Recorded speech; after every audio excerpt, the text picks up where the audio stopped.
the private sector. At his ouster, Marcos left $2.5 billion United States dollars in the central bank reserve.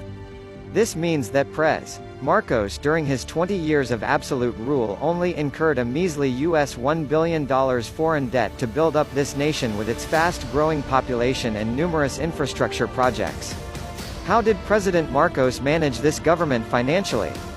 Aside from the annual national budget of $35 billion financed by the National Treasury, he had all this gold at his disposal for building the infrastructure projects that today stand unequal to all four succeeding presidents.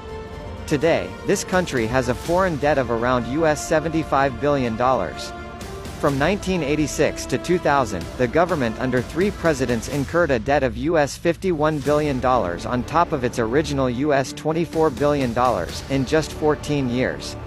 In the 1997 Philippine Yearbook National Statistics Office, a summary of government expenditures from 1966 to 1997 was made. From 1965 to 1986, 20 years, President Marcos spent $486,273 billion. From 1986 to 1991, 6 years, President Aquino spent $1,077,895 trillion. From 1992 to 1997, 6 years, President Ramos spent $2,237,907 trillion.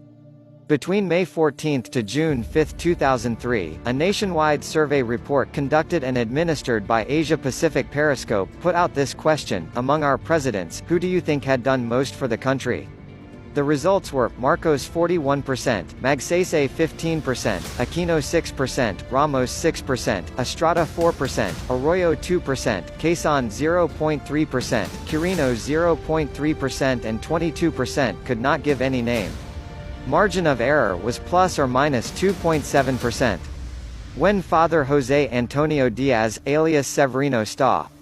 Romana, died in 1974, all that 30% commission in gold became legendary Marcos Gold. After providing for his family and Marcos' letter of instruction, the whole wealth derived from this was supposed to be given to the Filipino people.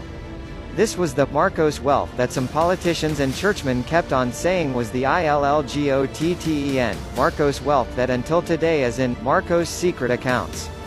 On April 9, 1973, Marcos said, "My earthly goods have been placed in the custody and for the disposition of the Marcos Foundation dedicated to the welfare of the Filipino people."